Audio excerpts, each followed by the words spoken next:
আমি যাকে বিয়ে করব তার মাসিক ইনকাম 1.5 লক্ষ হতে হবে। দর্শক, কথা শুনেছেন এই ভদ্র আপুর? 1.5 লাখ টাকা 2 লাখ টাকা বেতনই যদি পায়, তাহলে এর মতো মেয়েকে বিবাহ করতে হবে কেন? ছেলেরা কি এতই সস্তা? উনি যে প্রশ্নটা করছেন, যে ওনাকে প্রশ্ন করা হয়েছে যে আপনি বিয়ে করবেন কেমন ছেলেকে, উনি উত্তর দিয়েছেন কি জানেন?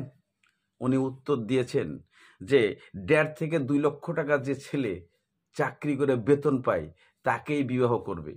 এখন আমার প্রশ্ন হচ্ছে, যে ছেলেটা 1.5 থেকে 2 লাখ টাকা বেতন পাবে সেই ছেলেটা উনাকে বিয়ে করবেন কেন?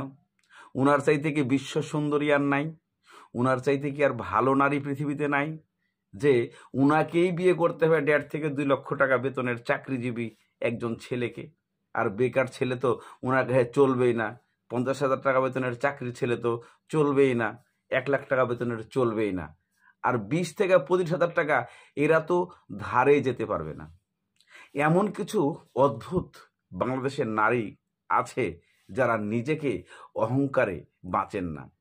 আল্লাহ তাআলা সামান্য একটু হয়তো রূপ দিয়েছেন, তাই এই রূপটুকেই তারা ব্যবহার করছে অনেক কিছুভাবে।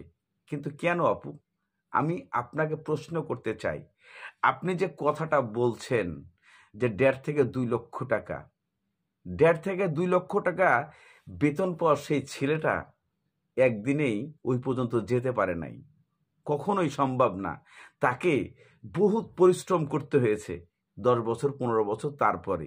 এছাড়া যারা বর্তমানে বাংলাদেশে বিসিএস করছে, যারা বিসিএস ক্যাডার, তারাও তো 1.5 লক্ষ টাকা বেতন প্রাথমিক পায় না। কত টাকা স্কেল? তাহলে আপনি কি চান? আপনি পাবেন আপনার জন্য 1.5 থেকে 2 লক্ষ না, মাসে 10 লক্ষ টাকা কামাই করো জামাই আপনার জন্য আছে বাংলাদেশে। তারা ঘুষখোর, কালোবাজারি, দুর্নীতিবাজ, তাদেরকে পাবেন। যারা কালো টাকাকে সাদা বানাতে পারে তাদের মতন ছেলেকে আপনি পাবেন। তাছাড়া একজন সৎ ব্যক্তি 1.5 লাখ টাকা বেতন মাসে পাওয়া খুব কম আছে বাংলাদেশে। যদিও কিছু সংখ্যক আছে যারা বাংলাদেশের বড় বড় কোম্পানিতে জব করে, সরকারি জবে 1.5-2 লক্ষ টাকা বেতন খুবই কম আছে। কেননা আপনি যে প্রশ্নটা সাধারণ জনগণের সামনে ছুড়ে দিয়েছেন, আমি হাজারো নারী আছে তাদের উদ্দেশ্যে বলতে চাই, হাজারো বোন আছে তাদের উদ্দেশ্যে বলতে চাই, আপনারাই বলুন তো, যদি উনাকে 1.5 লক্ষ টাকা দিয়ে কিনতে হয়, অর্থাৎ 1.5 লক্ষ টাকা বেতন জামাই যদি নাই পায়, তাহলে তাকে বিবাহ করবে না। তাহলে তার জন্য জামাই কি ওই কালো টাকাকে সাদা বানানো ঘুষখোর ছাড়া তো আর সম্ভব না। তাহলে তার জন্য একজন ওইরকম স্বামী খুঁজে বের করতে হবে সাধারণ জনগণকে, তাছাড়া ওনার সম্ভব নয়।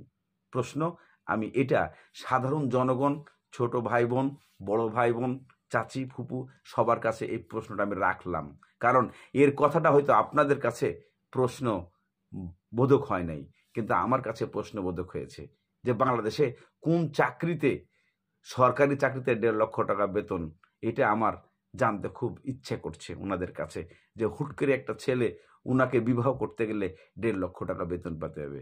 আমি অ্যালার্ম করে দিলাম যে 1.5 লক্ষ টাকা বেতন কারা পান, একটু কমেন্টে লিখে যাবেন। ধন্যবাদ সবাইকে। আসসালামু আলাইকুম।